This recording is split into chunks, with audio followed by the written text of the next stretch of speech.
سپێکێدا بەڕێز ئیبراهیم برۆزی جەمتە دەست پێ بکەم دەرخستنا کۆنگرەی چاردەهان یا پارتە دموکراتا کوردستانê dest pêkê de çavat nirxîne. ji bo herdû mêvanên hêja ji bo temaşevanê we û em kongra çardê pîroz dikin li miletê Kurdistanê. Bi rastî kongir demekî giring ditê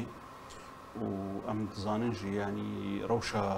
herêma Kurdistanê yani bi serkeftina partî û kongra partî ve gelekî girêdayî wek partiyekî sereke de hem di Kurdistanê de hem di Iraqê de. Me bêguman yani em çavdêriya me ji vî kongrê re em bihêvîne ew tiştê di navbera herêma Kurdistanê û Iraqê de yani tiştê sereke be û bi ser kevin jî û her wiha jî tiştê di nav mala Kurdistanî de jî ew jî sereke bû. Ême jî em wek perçekî ji Kurdistanê divê em yani berbiçav bigirin ge maslaheta milletê Kurd û destkeftiyê herêma Kurdistanê ji bo bên parastin divê ew tiştê wanî sereke yê taybet bi wan em berçav bigirin. Lê bêguman gelek hêviyê me hene wek perçekî din ji Kurdistanê em dikarin wan jî axaftina de bêjin yani yani wek em dizanin ge herêma Kurdistanê yan jî partî bi taybet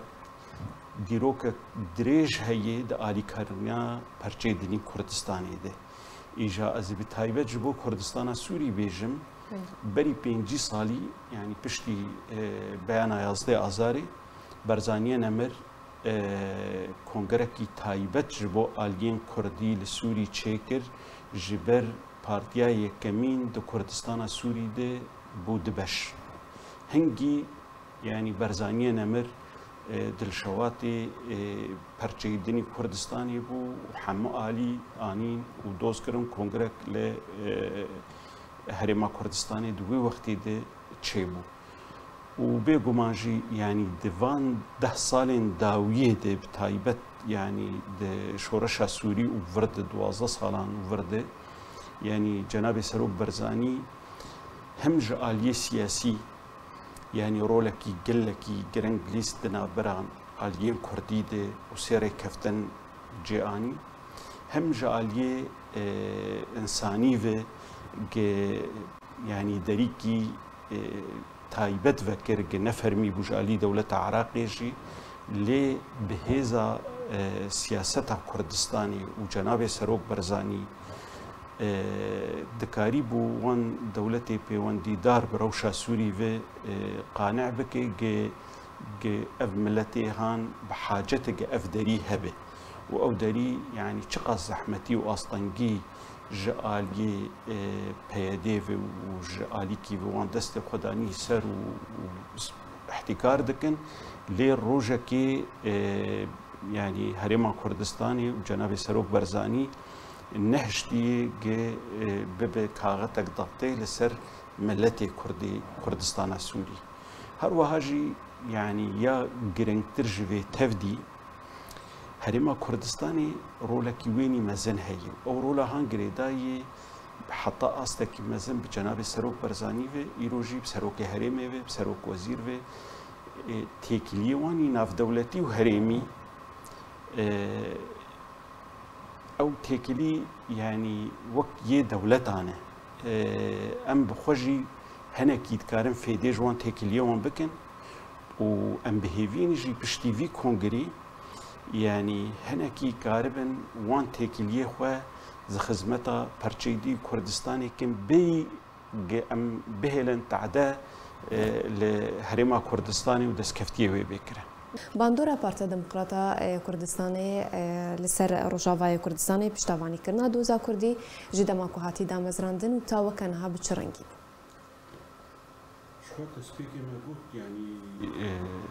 Yani berî 5 salî yani Barzaniya Nemir karî bû kongrekî ji bo aliyên Kurdistanî çêke û rojek ji roja ji hev nehatiye cudakirin. Yani em li dîrokê vegerin herge yani partiya دیموکراتی کوردستان تعدایک لی هاتیه یان شکناندنک آنیه وک نمونه تکچونا شورشا کردی لكردستان سوريا جي ضعيف بون وبرچه بونا بارتيا چيبو هر وها يعني دماغ بارتي لفيدري خرطبه هيفيه ملتي ما وكي يعني بشتي صالي النوطي ينجي بالتايبت بشتي روخاندنا ريجيما بغدي ملتي كرد لكردستان سوري جي دكاريبو هيفي بيرچه به هناكي يعني او سرهلدانا 2004 ملتي ما جير حاضر بو بهتر جي تفقر خوي سياسي جي او تاثيركي مباشرتكي جي چل هرما كردستان يا بپارتير چه بمرجي يا سركه جي ايما امدكارن دوي دمانو دبيجن ریکفتنا دهوکی جبوی چبو جبوی جناب سروک برزانی پارتی دموکراتی کردستان لگل امریکا و لگل ترکیه چاوا دکاربی آلیکاریه به کردستان سوریه بکه چاوا کاربی کوبانی رزگار ببه هگر نه حکمتا جناب سروک بایا دوی دمیده امریکا دانستندن به پیادیر ندکر به یپکیر ندکر جبر ولو جي گرنگ بو گره کفتنه کی کردی چه ببه جبوی گی ترکیه جی هنکی قانع ببه جبوی گی امریکا جی تبریره کیش خور ببینه گی نب آلی کی گل جموی گنهکاری یعنی جی لیستا تروره دیه او تأثیره کی مزن بو و او يعني ديرو كده دانين تأثير جناب سروك برزاني لهبو د 2013 سروک برزانی جواتک جحمو پارتیان کردستانی هر چار پرچار چکر و کمیتک آماده کار چکر جبیستو یک کسی و از یک بوم اندامی و کمیتا بیستو یکیش هر چار پرچه کردستانی گه کنگرک نتوی لدار که کنگرک نتوی کردستانی جبو هر چار پرچه لما خابن پشتی دمکی و به هجمارکی مزن جرونشتنا جارکی دن يعني پککی و پارتیه بسر پککی و گریدایی بون يعني او بروجه بشون دبرن اف يعني هناكي يعني او محطات سركه يجو باندور الماكيريه جتواي بهتر اليكاريا مروفاي انساني يعني تشي بارتي بامكانات خو تشي خيرخوازيا برزاني بچند جارا دوي 10 سال داويد قريبو آلیکاری ملت کردستان سوریه رو بکه هم دریا وکرنا دریره هم د درباس کرنا آلیکاریه ره که درباس بویه و بتایبت جی یعنی د دما کرونا ده به دنیای تودی زحمتی دی و دورا ما تشتک یعنی تنبو جبوگه قارب خلکی بپارزی یانجی فحص بکی یانجی درمان بکی هنگی جی هرما کردستانی و سروک هرم هنگی کاکنی چروان برزانی تشتن گلکی پیوست آلیکاری به کردستان سوریه را کرد. بله. دست پکی داشت روات جرات چیه؟ یادویم جی پرسام یادویم جی تا چرا دایی که اف گوهرتن دهلاکو پارتی بهستر ببا؟ راستی تشتی برخستنی قد هندره پارتی چه بوی بگمان یعنی پشتی دمکی دریج کنگره 14 چه بو یعنی دوی دمیده تشتن گلکی مزن بسر هرما کردستانی دهاتن نابرا کنگره 13 و 14 ده یعنی هم تکلیه به دولت عراقی ره هم جي هاتنا داعش هم جي مسألة ريفراندومي بشتيوي يعني شر جتشيبو أو خيانة الكركوكي تأثيركي مزن هات كرن قالك تشتي مزن ضد ويدمي تشيبون بيقومان بحاجته يعني جوهرتن نوكرن د لاشي بارتيه دي بشتي تجربه كي زحمات ودور ودريش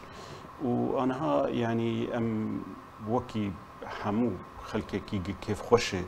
اف کنگر به خوشی و براحتی درباس دبه اجاره ام ببینن يعني دوی دما بیده يعني گلک دوسر لپیشیا پارتی هنی يعني چل ناو هرما کردستانی و بغداد به و چل هرما کردستانی بخوب خوبه لی هر ام دبینن انه ایما قارب يعني وك آلية دنين كردستاني درفتك بينج مرة دريا هرما كردستاني ردريا جناب سروكره نخوازم بحثا باكوري كردستاني بدريجائي بكم ازيوي كردائي بيجم يعني تشتاق جناب سروك بحكومتها تركيا ركر ودناف برا وان وبهكاكي دش سالي 2012 حتى 2015 وبروجا اشتيه هات دا مزراندن وهات گاون باش هاتن آویتن ام بهیوینه گجارک دن به ویرانگی یعنی بهستر بخورتر بقوتر هرما کردستانی کار به یعنی چل کردستان ترکیه به چل ایرانی به چل کردستان سوریه به یعنی چه بشکی کردستانی به یعنی هرما کردستانی کار به وان تکلیه خو وان پیوندی خو تخ خدمت کردا وک جارک دن وک پککی و هدپی او درفت جدست خبردان گل کردستان ترکیه درفت کی زیرین هبو بردوام به او پروژه اشتیه مخابن جارکی دن شرد سپیکر و برواجی وینا اجا ایرو هم لکردستان يعني دناف باشوری کردستانی ده ناف روجاوای کردستانی ده پککی آستنگیا و زحمتیا و يعني دهله دولت ترک روج بروج جه خفره تر بکه لسر خاکا وان پرچه ام وكو زانكو بري انا كسو بدا كسيجي للدار خستنا كونغريا قالو انا كسو بدا كسي چاوا بيويستا كو سودي جل دار خستنا كونغري چاردهان بارتي ديمقراطية كردستان ور بكرن براستي انا يعني كونغرا انا كسي قالكي جرنجي يعني انا كسي ام هجماركي مازنج بارتي يعني او بارتي قام دهندري انا كسي دانه يعني استحقاقي مي كونغري هر كونغركي هر بارتي كي هاتيه يعني بيغمان وجي انا ها تشاوا غوهرتن ونوكرن و بروجي نو لجم بارتي ديمقراطي كردستان تين داني ام هيفي دكن يعني ام جي وك انا كسا يعني ليفاغارين كي وك ما برينا ها قوت يعني دوان دمي تشويدي قلق جوهرتن لدنيا هاتن كرن لهرما كردستاني جهاتن كرن إيماجي يعني لسوريا جوهرتن قلق يمزن شيبونه اف 12 سال شورشك هي شركي جران هي پنابري قلق يمزن دنا ملت مد هي افتشتانا قش يعني دهيله